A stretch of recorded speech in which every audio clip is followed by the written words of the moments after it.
Hi guys, welcome to our channel.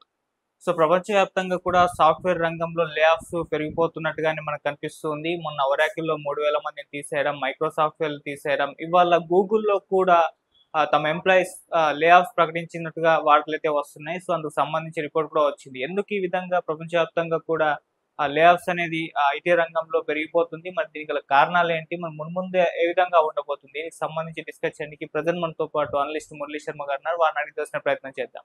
So నమస్కారం sir. నమస్కారం. So Google కూడా లే ఆఫ్స్ ప్రకటించినట్టుగా వార్తలు వస్తున్నాయి. సో చాలా మందిని అయితే తీసేసింది. సో ఎందుకు ఈ విధంగా లే ఆఫ్స్ పెరిగిపోతున్నాయి ప్రపంచవ్యాప్తంగా కూడా? ఇండియాలోనే కాకుండా ఇండియాలో భారీగా పోయాయి, ఇప్పుడు ప్రపంచవ్యాప్తంగా కూడా పోతున్నాయి. ఎందుకు ఈ విధంగా జరుగుతుంది? దీనికి ఏంటంటే ప్రపంచవ్యాప్తంగా ఏర్పడుతున్నటువంటి ఈ పరిస్థితులే కారణం. ఇప్పుడు ప్రపంచవ్యాప్తంగా కూడా తీవ్రంగా ఆర్థిక మాంద్యం ఏర్పడేటువంటి పరిస్థితి కూడా కనిపిస్తుంది.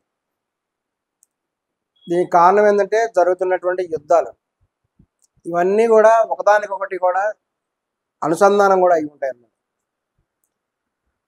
మరి అమెరికా ఏం యుద్ధం చేయలేదు కదా. అమెరికాలో ఎందుకు సమస్య వచ్చిందంటే ఇప్పుడు కూడా యుద్ధం జరుగుతూనే ఉంది. ఉక్రెయిన్ మీద రష్యా యుద్ధం చేస్తూనే ఉంది. మరి ఉక్రెయిన్ అనేది ఒక చిన్న దేశము, రష్యాతో పోలిస్తే అంత పెద్ద రష్యా దేశము చిన్న ఉక్రెయిన్ మీద ఇన్ని సంవత్సరాల పాటు ఎలా యుద్ధం చేయగలిగింది? ఇప్పటిదాకా ఎందుకు ఓడించలేకపోయింది పూర్తిగా అంటే దానికి కారణం ఏంటంటే ఉక్రెయిన్కి అమెరికా ఇచ్చిన మద్దతే. బహిరంగంగా ఉక్రెయిన్ యుద్ధం చేస్తున్నది, కానీ ఉక్రెయిన్కి అవసరమైనటువంటి ఈ యొక్క ఆయుధాలు కానీ ఇంటర్నల్ సపోర్ట్ అంతా కూడా అమెరికానే చేస్తున్నది. అది వాస్తవం.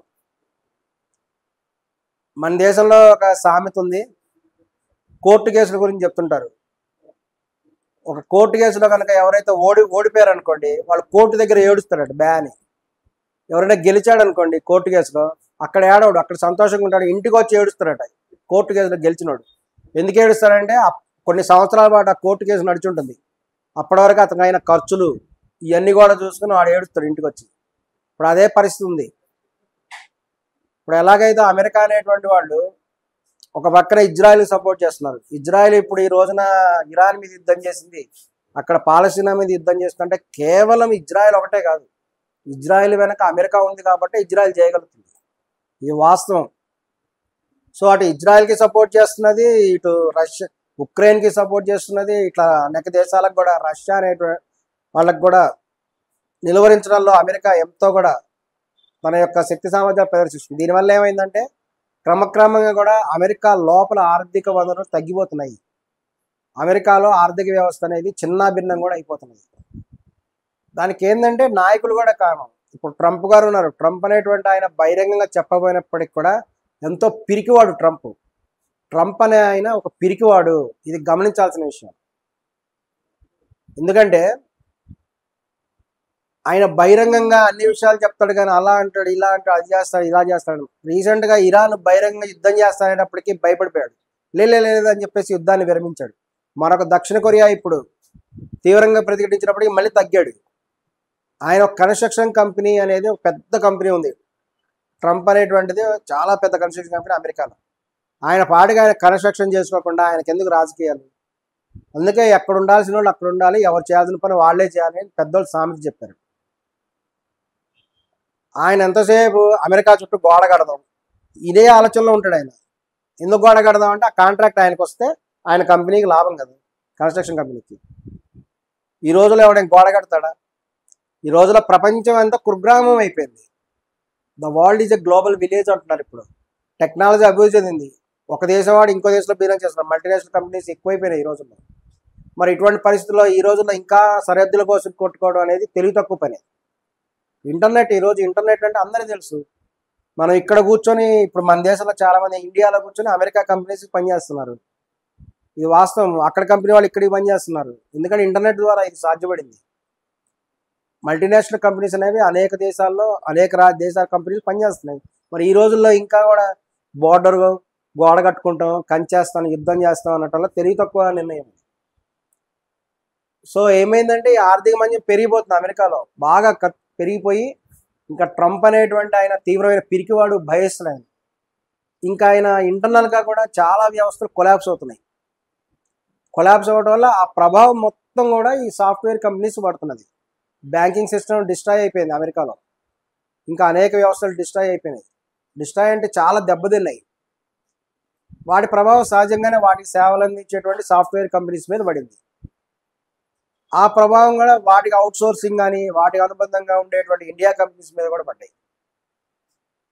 అందుకే ఇప్పుడు చాలా మంది కూడా అమెరికా కంపెనీ వాళ్ళందరూ కూడా ఇండియాలో వాళ్ళ హెడ్ ఆఫీసులు పెట్టుకుంటాం, ఇండియాని సెంటర్ చేసుకొని ఇప్పుడు వాళ్ళు చేద్దాం అనుకుని నిర్ణయించుకున్నారు చాలా కంపెనీస్. ఈవెన్ ట్రంప్ గారు వద్దన్నా సరే ఒక ప్రముఖ కంపెనీ కూడా ఇండియాలోనే స్టార్ట్ చేస్తామని చెప్పడం జరిగింది. ఇది వాస్తవం. మరి ఈ క్రమంలో కూడా క్రమక్రమంగా కూడా ఈ యొక్క సాఫ్ట్వేర్ కంపెనీస్కి వచ్చేటువంటి వాళ్ళ యొక్క ఆర్డర్స్ అనేవి తగ్గిపోయినాయి. సహజంగా వాళ్ళ యొక్క క్లయింట్స్ తగ్గిపోతే సహజంగానే అమెరికా అంటే ప్రైవేట్ సిస్టమ్, అక్కడ పెట్టుబడిదారీ వ్యవస్థ. మన దేశంలో గవర్నమెంట్ జాబ్స్ కాదు అక్కడ. మన దేశంలో ఒకసారి గవర్నమెంట్ జాబ్లో ఎంటర్ అయ్యారంటే లైఫ్ లాంగ్ రిటైర్డ్ అయినంత వరకు గవర్నమెంట్ జాబ్లో ఉంటాడు.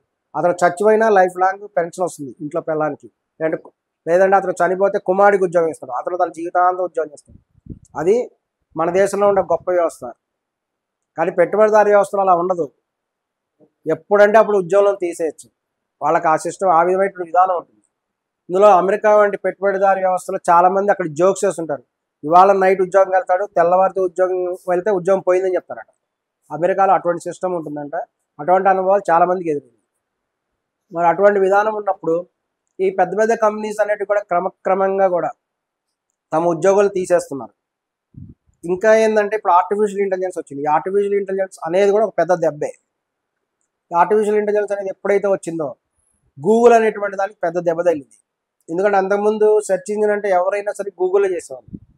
కానీ ఇప్పుడు ఆర్టిఫిషియల్ ఇంటెలిజెన్స్ ద్వారా ఇప్పుడు చాట్ జీపీటీ వచ్చింది, ఇంకా చాలా దానికి పోటీగా ఇంకా చాలా వచ్చినాయి. ఇవన్నీ రావటం వల్ల ఏంటంటే అందరూ చాట్ జీపీటీ సైడ్ వెళ్ళిపోతున్నారు, మరొక విధానాల వైపు వెళ్ళిపోతున్నారు. క్రమక్రమంగా గూగుల్కి అనేటువంటిది దెబ్బతినేటువంటి విధానం కూడా వచ్చేసింది. గూగుల్ ఆదాయం తగ్గింది. మరి ఈ సందర్భంలో కూడా ఇంకా తప్పనిసరైనటువంటి పరిస్థితుల్లో కొంతమంది కాస్ట్ కటింగ్ చేసుకోవాలి. కాబట్టి కంపెనీ మనుగడ సాగించాలంటే తప్పనిసరిగా కాస్ట్ కటింగ్ చేసుకోవాలి. అందుకనే ఈ జెమినీ AI అనేటువంటిది ఉపయోగిస్తుంటుంది గూగుల్. దానిని కూడా గూగుల్ కంపెనీ ఎంత పెద్ద అంటే ఒక కంపెనీకి అవుట్ సోర్సింగ్ ఇచ్చింది, గ్లోబల్ టెక్నాలజీస్ అనే కంపెనీకి. ఈ దానికి సంబంధించినటువంటి ఎంప్లాయీస్ని కూడా కాంట్రాక్ట్ రద్దు చేసుకోవడం జరిగింది. వాస్తవానికి గూగుల్లో కాదు, ఉద్యోగాలు తీసేసింది. గూగుల్ అనేటువంటి దానికి అనుబంధంగా ఉండేటువంటి company. But they work for Google, but that is out sourcing company for the Google. So ఆ గ్లోబల్ టెక్నాలజీ ఏదైనా ఉందో దాని ఎంప్లాయీస్ అందరినీ కూడా తొలగించడం జరిగింది, గూగుల్ కాదు అని చెప్పేసి వాళ్ళు చెప్పడం జరిగింది. అదేవిధంగా ఒరాకిల్లో కూడా కొన్ని వేల మందిని తొలగించడం జరిగింది, మైక్రోసాఫ్ట్లో కూడా తొలగించారు. ఈ విధంగా తొలగించడం అనేటువంటిది ఇక అమెరికాలో అనేటువంటిది ఒక సహజమైన ప్రక్రియ కూడా అయిపోయింది. దీనికి ఏంటంటే ప్రధాన కారణం ఇప్పుడున్నటువంటి ఈ యొక్క విపరీతమైన పరిస్థితులు. ప్రపంచం అంతా శాంతియుతంగా ఉంటేనే, సుభిక్షంగా ఉంటేనే వ్యాపారం అనేటువంటిది అభివృద్ధి చెందుతుంది. తద్వారా సాఫ్ట్వేర్ కంపెనీస్ కూడా అభివృద్ధి చెందుతాయి. సో ట్రంప్ తీసుకునేటువంటి విధానాలే దీనికి కారణం అని ప్రపంచంలో కూడా అందరూ కూడా అనుకుంటున్నారు. తత్ఫలితంగానే ఇండియాలో కూడా అనేక సాఫ్ట్వేర్ కంపెనీస్ కూడా దెబ్బతిన్నాయి. ఎందుకంటే ఇండియాలో ఉన్న అనేక సాఫ్ట్వేర్ కంపెనీస్, ఇన్ఫోసిస్ వంటి కంపెనీ కేవలం అమెరికా కంపెనీస్ మాత్రమే పనిచేస్తుంది. ఇన్ఫోసిస్ కంపెనీ మొదటి నుంచి అలా ఉండేది. ఈ మధ్యకాలంలో వాళ్ళు వేరే దేశాలు కూడా విస్తరించారు. కానీ ఇన్ఫోసిస్ నారాయణమూర్తి గారి ప్రధానమైనటువంటి లక్ష్యం ఏంటంటే అమెరికా కంపెనీస్ పనిచేయటమే. మరి ఎప్పుడైతే అమెరికా నుంచి కాంట్రాక్ట్స్ రాలేదో ఇన్ఫోసిస్ దెబ్బతింటుంది. అంతేకాకుండా ఇప్పుడు టెక్ మహీంద్రా వంటి కంపెనీస్ ఇవన్నీ కూడా దెబ్బతింది.